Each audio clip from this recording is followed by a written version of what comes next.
I think that the BBC, it seems, has a history now of gaslighting Jews. I mean, when so many Jewish people feel a certain way about the BBC and say so forcefully, it would be nice if they'd listen. In fact, sometimes they're forced to because people make complaints. They then have to correct them. And there's just a massive list of complaints, even just from the last few months. We don't need to look as far as BBC Arabic, but BBC Arabic is a good place to start. I've done a fair amount of investigative work on that over the years. They make countless mistakes on Israel, from calling areas that are completely non-disputed in Israel settlements in Arabic and having to correct them, to even more recently, after the 7th of October attacks, having a video section which questioned whether or not some of the atrocities even happened when the BBC's own journalist had been on site to see the results.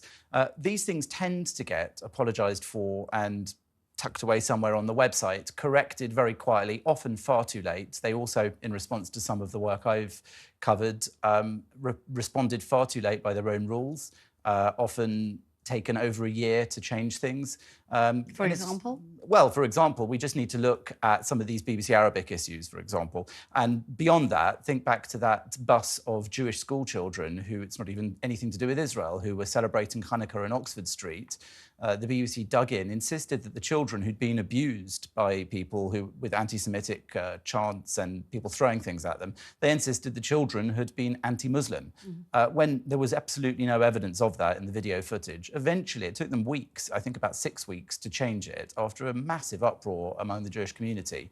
People were hiring audio specialists to analyse the recording, which the BBC insisted had some kind of anti-Muslim slurs in it. They did take it back, they corrected it, and in that case, Ofcom got involved and found that they'd actually been acting badly and too slowly. The catalogue is actually enormous. I mean, during this war, we had Jeremy Bowen saying that Israel flattened a hospital in Gaza. Of course, we all know that Israel didn't. It was an Islamic Jihad rocket that fell short in the car park. Does the BBC imply that that was an honest mistake, that it wasn't anti-Semitism, it was just inaccuracy, they eventually corrected it, or does the BBC accept that this is a way of looking at what's going on which has an anti-Semitic slant? Well, I think the two important answers to that are, one is, if you make a lot of mistakes on the same subject constantly, it might seem that you have a problem in that area. So even if they believe these are mistakes, honest mistakes easily made, compare it, say, to how many corrections and apologies they need to make on the other side of this argument. You'll find that it's very few, maybe one or two.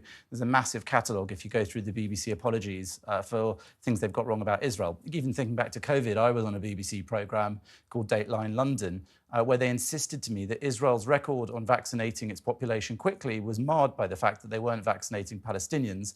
They said Israel had to do that under the terms of the Oslo Accords. I, of course, told them that wasn't right. What happened? Viewers complained. Of course, I was found to be correct. They were found to be wrong. They and had what to was apologise. Israel doing? Israel wasn't vaccinating Palestinians because the Palestinians under the Oslo Accords had responsibility for the healthcare of the Palestinians. In fact, that was part of the independence they wanted to take on to try and create the early stages of a state. So I think that the BBC is deliberately doing many of these things, I think, in my opinion. Yes, in your opinion. And when it isn't doing them deliberately, it needs to look at why there is this sort of groupthink where these mistakes are made repeatedly. And then the second element is the effect that has, because even if they're honest mistakes, having so many of them means that people can't trust the BBC anymore. If Jewish people... Tell me a little bit about when an apology is made, because I've been in this business for many, many years, and as far as I can see, apologies are always far too long after the event.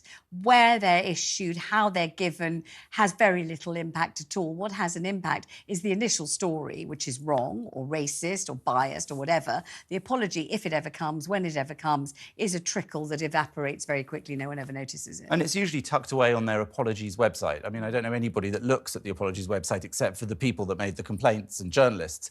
I mean, the Al Ahli hospital case is a good one. Jeremy Bowen said that it had been flattened by Israel. In actual fact, he then did a programme on the BBC in which they asked him about that. He said, "Oh yeah, I was wrong on that. I don't regret it at all." And when somebody does that, you have to ask, well, how can a journalist... Yes, we make mistakes, but then if we're shown that they were wrong, and wrong in such a spectacular way, it scuppered Joe Biden's Middle East tour that was meant to actually take place during that week in order to try to resolve the situation there. How can you not regret having made a mistake? I regret my mistakes. I regret mine too. Tell me about institutional racism of any kind, in this instance anti-Semitism, in an organisation as huge and as diverse as the BBC. Now, there isn't just one BBC news department, not just one news editor. There are dozens, there may be more than dozens of news editors, of journalists, some regional, some national, some in the morning, some in the afternoon. Yeah. Are you saying that there is some kind of message that is purposely percolated among journalists through editorial teams, No. and it's an anti-Semitic message? So if it's not that, what is it? Well, I'm not a conspiracy theorist, so I don't believe that there's somebody at the top of the BBC telling them to make these mistakes. Tim Davie did, in fact, just write to the entire BBC staff to tell them they had a problem with anti-Semitism that had come to his attention a little bit late. But I would say that it's a question of groupthink and a question of the kind of people that are in the building and the culture and ethos that develops around them. So I remember some years back now, I don't know if it's changed, someone did a freedom of information request for the number of newspaper subscriptions for each newspaper title in the BBC. Well, which newspaper do you think they got the most of? The Guardian. So it's a sort of cycle. If everybody in the building reads The Guardian, then everybody in the building has a certain perspective on the news. If you hang out with certain types of people, and journalists are often quite left-wing, often quite anti-Israel. These are generalisations, but I think that it's self-fulfilling. And I know it used to be possible to be Jewish and left-wing and not well, to be an of course anti-Semite, didn't it? Absolutely. What I mean, happened? it still is possible to be left-wing socially and liberally, but I think that more and more many Jewish people are finding that they're accused of being right-wing for having certain views that just simply stand up for ideology that is something we should be proud of. Jonathan, I have to stop you there. Thank you very much indeed for coming in. I appreciate it.